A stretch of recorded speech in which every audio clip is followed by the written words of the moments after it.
와우! 달슨의 라이브! 토트넘의 약점을 한번 좀 짚어봤습니다. 토트넘이 지난 새벽에 중요했던 승부죠. 리버풀과의 경기에서 지면서 1위에서 밀려서 2위로 좀 내려앉았습니다. 많은 분들이 토트넘이 1위였고 되게 잘 나갔었는데 왜 최근에 승리가 없을까요? 왜 주춤할까요? 왜 이렇게 실점을 많이 내주죠? 이런 이야기를 많이 하셔가지고 오늘 그 토트넘의 약점이 무엇일까 이런 거 한번 짚어봤습니다. 크게 보면 두 가지가 있을 것 같은데요. 첫 번째는 무리뉴 타임, 두 번째는 세트피스 실점입니다. 자, 무리뉴 타임. 경기 막판 10분을 이야기하는 건데요. 토트넘은 수비 강합니다. 이번 시즌 프리미어리그에서도 맨시티와 함께 팀 실점이 가장 적은 팀이 바로 토트넘입니다. 13경기에서 12실점밖에 내주지 않았으니까 경기에 채 한 골을 내주지 않는다는 거죠. 그럼 수비 잘하는 거죠. 무실점 경기인 클린시트도 5번 하면서 여러 팀들과 함께 공동 1등이기도 합니다. 아무래도 이제 무리뉴 감독의 수비 축구, 실리 축구가 미친 영향이다 이렇게 볼 수 있을 것 같은데 문제는 실점의 시간대죠. 바로 이걸 가리켜서 무리뉴 타임. 토트넘이 막판 10분을 견디지 못하고 실점을 내주는, 그래서 승점을 챙기지 못하는 그런 경우들이 계속 좀 이어지고 있다. 그래서 바로 무리뉴 타임 이런 얘기를 좀 많이 하고 있는 건데요. 토트넘이 올 시즌 실점을 한 12실점 중에 58.3%, 그러니까 거의 한 60%에 육박하는 7실점을 80분 이후에 내줬습니다. 마지막 10분 불안불안하잖아요. 토트넘 막 경기 보면 이거 안 될 것 같아 안 될 것 같아 막 이러다 꼭 실점을 해줘서 이길 경기 비기고 비길 경기 지고 이런 이제 흐름들이 좀 이어지고 있다는 건데, 사실 대개 팀들이 보면 후반 중반 이후가 좀 힘들죠. 체력적으로도 많이 힘들고 또 집중력도 좀 떨어지다 보니까 실점을 하는 경우들이 있는데, 그래도 토트넘은 그 퍼센테이지가 좀 너무 씹어나는 거고, 그리고 무리뉴 감독의 어떤 수비 축구라고 하는 걸 감안했을 때는 이렇게 맞으면 왜 이렇게 많이 내줘? 이런 게 있기 때문에 왜 그럴까 좀 봐야 될 것 같아요. 그러고 보니까 예전에 퍼거슨 감독이 맨유 이끌 때는 퍼기 타임 기억나시나요? 이제 그거는 맨유에게 추가 시간이 주어지고 길게 거기서 이제 맨유가 골을 넣으면서 승점을 많이 챙겨가는 경우들이 많았다라고 해서 이제 퍼기 타임이라고 불렸었는데, 이건 좀 반대 의미죠. 무리뉴 타임은 마지막에 지키지 못하고 자꾸 무너진다라고 해서 무리뉴 타임이 지금 나오고 있는 건데, 그러면 이제 무리뉴 타임은 왜 생겨날 것인가 이거를 좀 짚어봐야 될 것 같습니다. 한 3가지 정도로 요약이 가능할 것 같은데, 첫 번째는 극단적인 수비 축구가 부른 극단적인 어떤 상대의 공격, 파상 공세에 따른 어떤 실점 이렇게 볼 수 있을 것 같아요.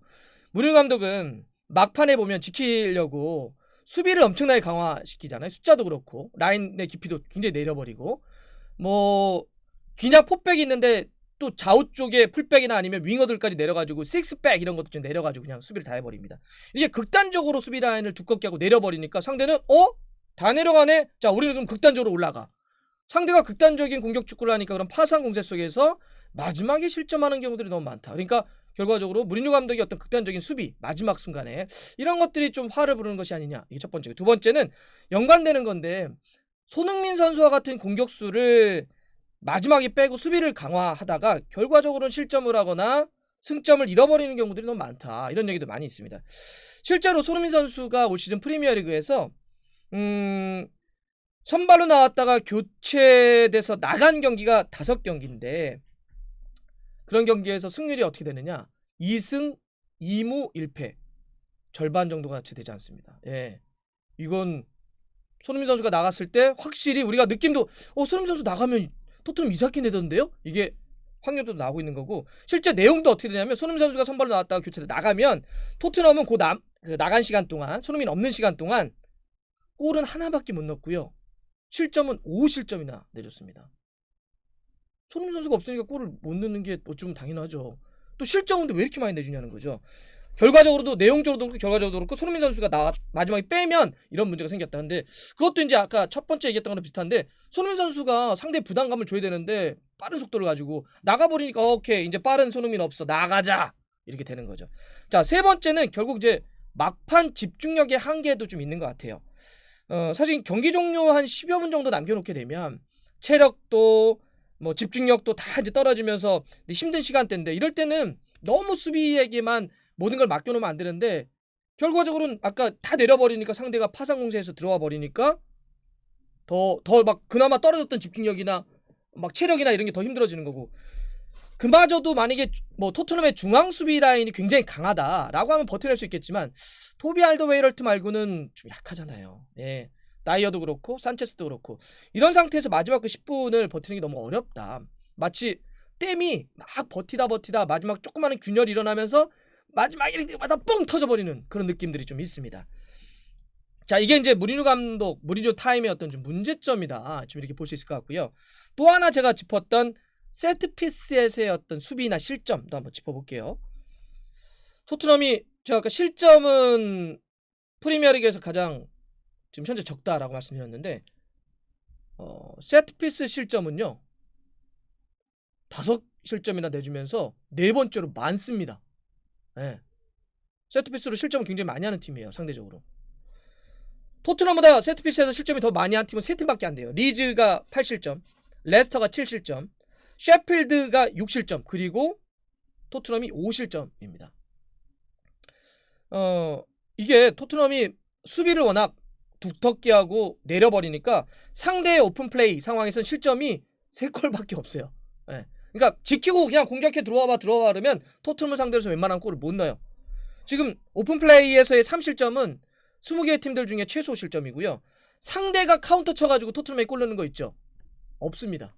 상대 속공을 통해서 토트넘 실점 내주지 않아요. 왜? 이것도 역시 수비가 두꺼우니까.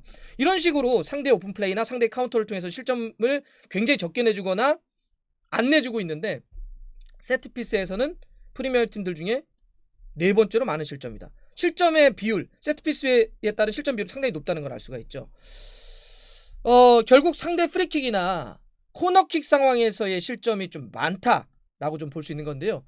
최근에 바로 앞섰던 리버풀 경기 앞섰던 팰리스와 경기 때도 실점이 프리킥 연결됐던 게 요리스가 막 운전해서 이렇게 하다가 떨어진 볼을 실점 내줬던 거잖아요. 그리고 이번 리버풀 경기에서도의 결승골도 그 코너킥 로버트슨이 찬 거를 결과적으로 피르미누가 헤더로 해가지고 결승골을 넣은 건데, 이런 식으로 세트피스에서의 계속 실점이 많은데 그것도 거의 좀 막판에 이뤄지고 있거든요. 그 팰리스와의 그 프리킥 상황도 81분이었고, 근데 기본적으로 앞에 얘기했던 것처럼 집중력이 떨어지는 것도 전제해야 되겠지만, 이거는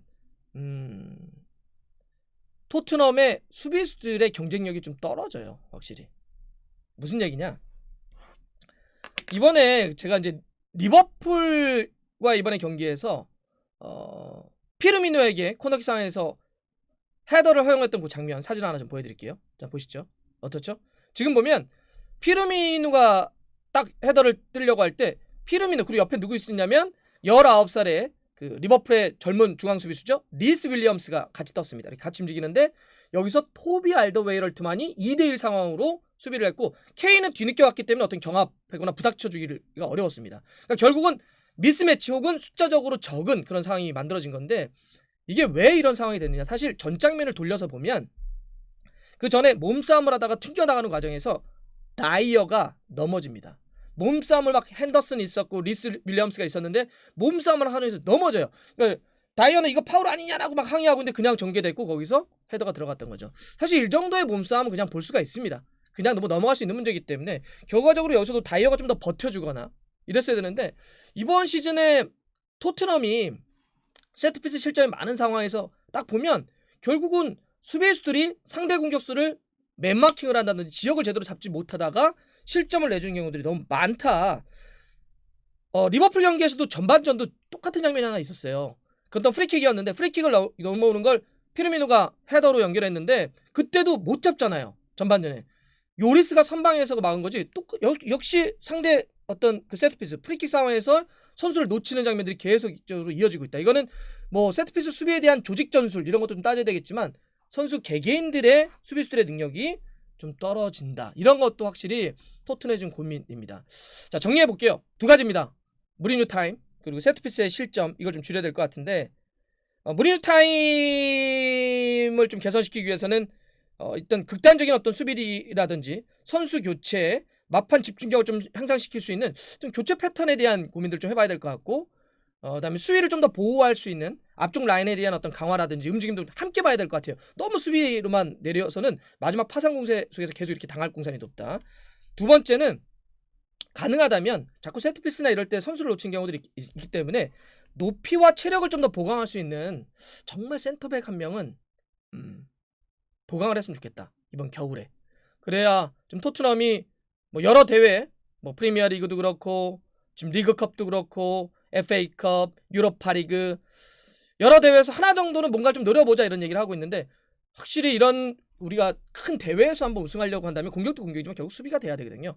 수비 막판에 이렇게 실점하는 무리뉴 타임을 좀 줄이고 세트피스 실점을 좀 줄이려고 한다면 센터백의 보강 좀 필요해 보인다. 좀 이렇게 정리할 수 있을 것 같고요. 자, 이 두 가지를 토트넘 무리뉴 감독이 좀 더 개선시킬 수 있을까요? 주말에 만만치 않은 상대입니다. 레스터와 경기를 하게 될 텐데 이 경기에서는 어떤 결과가 이어질지 여러분과 함께 지켜보겠습니다.